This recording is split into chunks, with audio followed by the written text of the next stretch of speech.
Yes, your boy Crypto Blood, and welcome to another episode of My Two Satoshis. It is May 20th, 2019. Can't believe the month is almost over. Shout out to my man King Cheapy for the song request. Wow, this is a classic, a throwback for sure. Men in Black, Will Smith. The new Men in Black movie is actually coming out soon too, so this is perfect timing. He sent this about a month ago. Thanks for the song request, bro. And we're definitely going to rock out to this one today. What's good, people? Hope you guys are doing well today, and welcome to another episode. Firstly, we're going to get into what the quick pick article for today is on this episode, and that will be about WhatsApp. I just talked about WhatsApp on one of my My 2 Cents videos. If you guys haven't checked those out, check those non-crypto related videos I do on occasion now. And I talked about in that video how there was an exploit as far as them being able to get into your phone based off simply a phone call through WhatsApp. But anyhow, this is on a different note. It looks like now finally you can send and receive Bitcoin through WhatsApp. I think that's a huge thing, to be honest with you. Bitcoin and Litecoin. Let me stand corrected. That is huge, man. WhatsApp is like one of the most used apps out there. So this is big news, especially in I don't know how they're going to do it in Asia and China, how that whole thing goes, because I know they've banned Bitcoin mining. And I think they've even tried to ban Bitcoin in general, but we know that can't be done. So we'll take a quick peek at that in a second here. One of the first articles that I will go over today is out of the JP Morgan camp from News BTC. And they say JP Morgan is saying that they see a Bitcoin price fall imminent, but why it's unlikely to happen, says News BTC. I don't know how far down they think Bitcoin will go. We'll take a look at the details on that, but they're saying that a price fall is on the way. The second article we will fully go through is out of Trust Nodes, and it is about Bitcoin's halving coming up precisely in 12 months. And I'll explain to you what that means and how that will play into the price appreciation of Bitcoin coming up here soon. It always rises right before a halving, and we'll take a look at the details on this to give you guys a heads up so that you can prepare to load the boat on Bitcoin and subsequently, I think, some of the altcoins as well. So we'll take a look at all three of those articles here in a second. But first, let's take a look at this heat map. As you can see here, there's pretty much a sea of red here with all of the cryptocurrencies, including Bitcoin. We've got Bitcoin Cash down pretty hard today. Litecoin's down 5%, almost 6%. We have Ethereum down almost 4.3% at this point. Bitcoin's down 2.4%, and we've got a market cap of roughly 244 billion at the moment. So a slight pullback, and I actually talked about this yesterday, guys. I know you probably remember I had these two areas circled as a double top, and I wanted to see, and I thought we would see a triple top here form, and we surely did, as you can see here to the far right. Here's the third one right here. So what does that mean for us? I don't know, people. That does look like it may be a big area of resistance there at 8,300, 8,400. So we may see a pullback. I think 6K will be the lowest we go. At this point, we may not even make it that far, to be honest with you. And the only reason I say that is because we've kind of got I'm just going to draw it like this. We've kind of got a bottom here. This may serve as our V shape here. And, you know, maybe we see a little move like this before we head higher. Not too sure, though. But that's just my thought about it. But I can surely say that this area at the 83, 8,400 marker is a big area of resistance. So we just need to watch that. And I will put shorts in at these levels, tight stops right above. Or if you're just a long-only trader, you know, you can either wait for a pullback and load in some, or you can wait for a breakout above this 83, 8,400 area to buy. It's all simple, people. See? It's just support and resistance. No, I don't have any lines up here, any MACDs, and not saying that stuff doesn't work or help in determining your trade directions, but you can simply trade off of support and resistance. And, you know, you can throw in some Fibonacci retracements in there and extensions as well. I don't even use that too much anymore. Normally I'll throw the Fibonacci's on there when we're hitting uncharted territory, and we're not there yet. So like if we start getting toward, let's say 20,000 again, I'll start pulling out those Fibonacci extensions to see where the next levels are, because we haven't gone anything above 20,000. You know, using Fibonacci extensions really helps at that point, because at that point now you have some marker to, you know, kind of pick where your next area of resistance may be. Let's go ahead and take a look at that first article, the quick pick, and it is out of the Bitcoinist, and it is about WhatsApp now available for you to send and receive Bitcoin. Huge news here. So WhatsApp users can now send and receive Bitcoin and Litecoin via the popular messaging platform thanks to Lite.Im bot. The announcement is the latest attempt to simplify the cryptocurrency transaction process, bringing virtual currencies closer to everyday people. It says here in a tweet published by Zulu Republic on Sunday, the digital platform announced that its cryptocurrency messaging platform, Lite.Im, had introduced a simple way to send and receive Bitcoin via WhatsApp. If you were using WhatsApp to send and receive cryptocurrencies, which one would you use? I'm gonna personally say I would use Litecoin. It's just much faster, and it's a great fit for something like this. So it'll be interesting to see which of the two gets the most usage. It goes on to say here, with Facebook having its own cryptocurrency plans, Lite.Im could potentially be seen as a competition.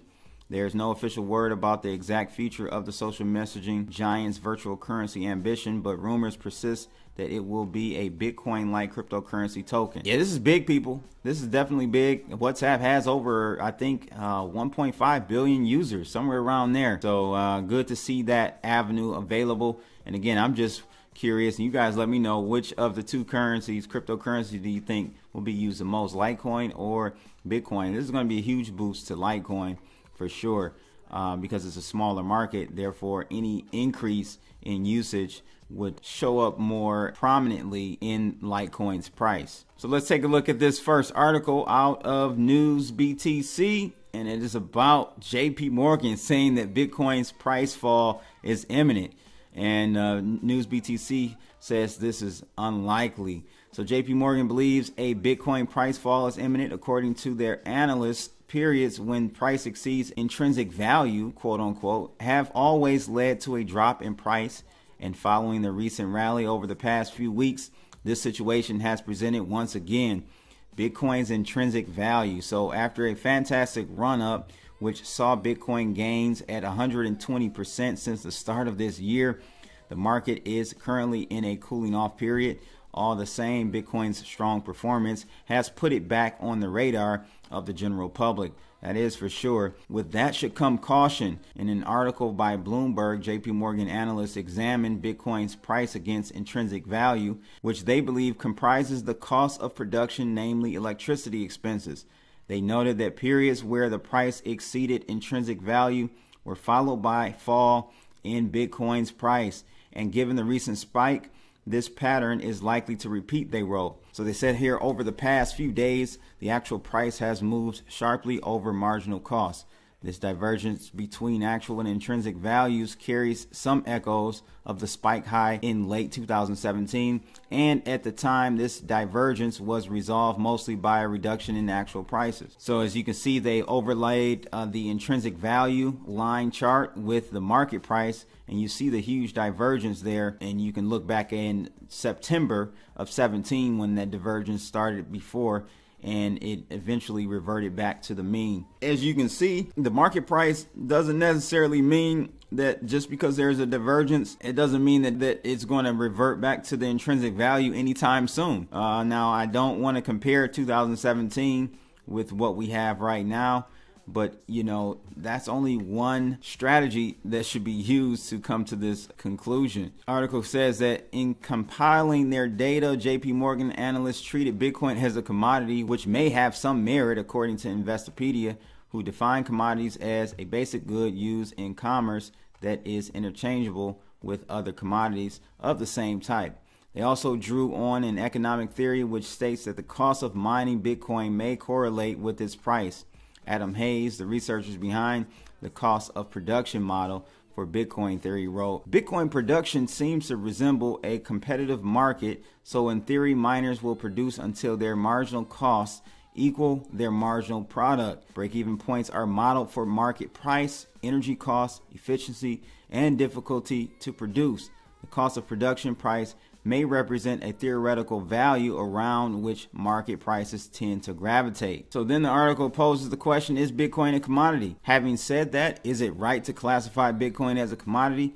And is it sensible to apply economic theory to Bitcoin, especially considering cryptocurrencies are different from all that have come before? According to a chair at the International Banking Law and Finance at the University of Edinburgh, the answer on both fronts is no. He believes the use of existing frameworks will only lead to misunderstandings. He argued that a commodity needs to be a tangible entity. Bitcoin, for instance, doesn't have any physical representation and therefore isn't a commodity.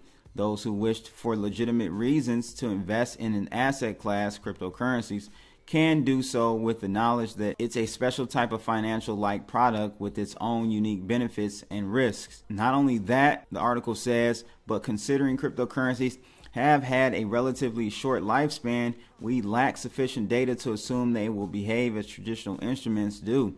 As such, as far as JP Morgan's predictions go, taking a wait and see approach is the best course of action. So what do you guys think? I'm going to tell you right now, Bitcoin is more like a commodity than anything else, in my opinion. Yeah, it's only 10 years, 11 years old, but so far, I mean, that's what it's become. You know, it's, I think, a digital commodity.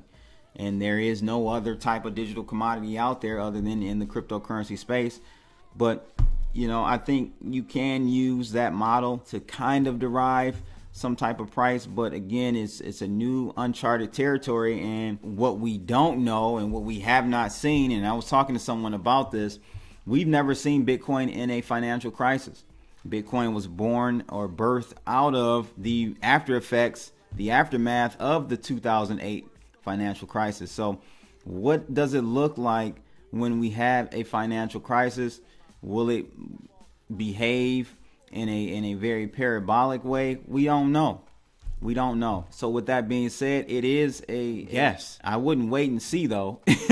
I would definitely make sure you know, you have some skin in the game with this type of asset class, because you just never know how it's going to react to, you know, global issues, the next financial crisis. But what I don't understand here, and I did not see, is a price target. The JP Morgan analyst just basically stated that there is a fall imminent, but what does that mean? How far?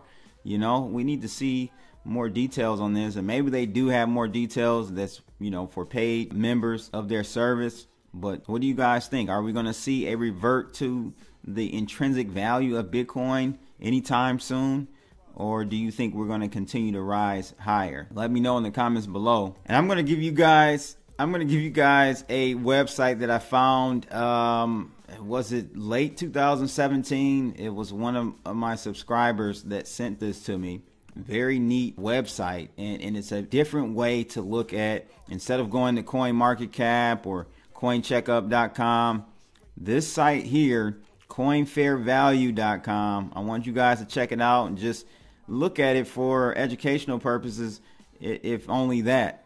But it gives you a fair value of these cryptocurrencies, and their fair value is based on current usage of each coin. They don't contain speculation on future variations of their usage. We leave speculation to investors. It says the market data is refreshed every 10 minutes. So they have a detail. If you click the learn more in the top right corner, that icon, you can learn more about how they derive their fair value for all of their coins listed here. But this is a neat website, and as you can see, fair value for Bitcoin is 7,400. Price currently is at 7,800. So I haven't kept up with this, I'm not gonna lie, to see how accurate this website is, but it is an interesting, fresh look at these coin prices and where their fair value lines up with the actual price of the coin. Look at Veritasium's up there, is that their price is at 21 bucks, fair value is 17. So it's just interesting. Basic attention token, price is at 37. Guess what their fair value is? 94 cents. because it's being utilized. Very interesting. I want you guys to check this out. Let me know your thoughts about this website, coinfairvalue.com. Check it out. So the second article for today is about Bitcoin's halving being precisely 12 months away, and this is out of Trust Nodes. It says here, for the first time since Bitcoin went mainstream in awareness, the world is to witness in precisely 12 months a most remarkable event without any committee, without any debate or discussion, without the decision of anyone, whether elected or unelected. The code by itself will manage monetary supply automatically. How about that? We need to give a round of applause for that type of technological feat. At block number precisely 63, well, it looks like they've got their commas mixed up there. I don't know what block number that is, but at that block number, the code will rule yearly inflation is to be reduced from the current 4% to less than 2%. At that block, the reward given to miners will be 6.25 Bitcoins, instantly halved from the 12.5 Bitcoin received in the previous block. The current daily 1,800 Bitcoins minted by miners a day will fall to 900 Bitcoin, and no one will be able to do anything about it. No Powell to say we will print less, no Trump to say turn on the pumps.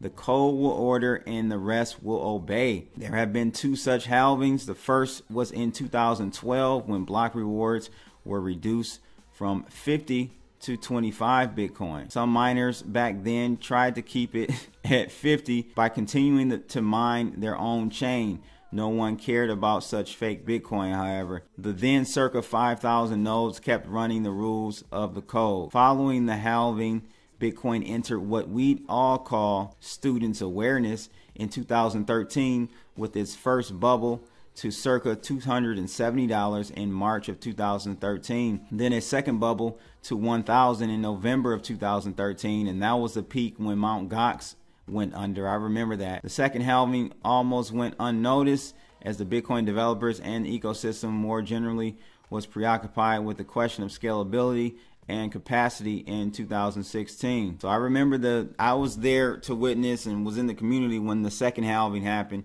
and prices surely did rise before, or leading up to the halving. Block rewards were then reduced from 25 to 12.5 every circa 10 minutes. Then, of course, it became very eventful a few months after the halving in 2017 when most current Bitcoiners joined the movement. What will happen this time? Well, presumably, there will be a lot more festivities. For once, the halving might correspond to Pizza Day. That's on the 22nd of May to commemorate the very first commercial transaction with Bitcoin. As those two events might be on the same day, then May 2020 might well be a very big day. As the code doesn't have a mind of its own, it can't lie or cheat. It can't collude to benefit one group over another. It can't be manipulated. It is instead very much set in stone by the now circa 10,000 nodes. And the code says that there will be a halving. That's beautiful, people. That's what I'm talking about. This is what Bitcoin is all about. And you guys should really take this in when this comes around next year. But, from a speculative perspective, what do you guys think will happen to Bitcoin? I'll tell you this, that wherever Bitcoin is, maybe six or 7 months, well, I'll say 6 to 5 months leading up to it, wherever Bitcoin is, I think we'll start to see a doubling of the Bitcoin price from that point leading up to the halving. It's just kind of like economics 101. It's just anticipating and pricing in the future that there will be half as many Bitcoins created after that day. So it's just what it is. It's happened in the past. I've seen it happen with Litecoin a few times. But yeah, I think that's what's going to happen. You guys let me know your thoughts about that. At some point, though, and the article doesn't bring this up, but the halving that happens after that, what will that mean? Like, as we see more and more halvings, the incentive to mine goes down unless the price of Bitcoin continues to go higher. If the price continues to go higher, then it's not a problem, relatively to, let's say, a US dollar. So, this is an interesting experiment that we're all witnessing. I think it'll go down in history as something really big, the start of something new. Digital smart cash. Man, I'm loving it. You guys let me know your thoughts about this in the comments below. So that's pretty much it for today. I just want to give a shout out again to King Cheapy for the song request. Men in Black, Will Smith. This is classic, man. Definitely classic. So again, make sure you guys like, share, and subscribe to support this channel. And if you do subscribe, make sure to click that bell. And that's it for today, people. It's your boy Crypto Blood, and I'm out of here.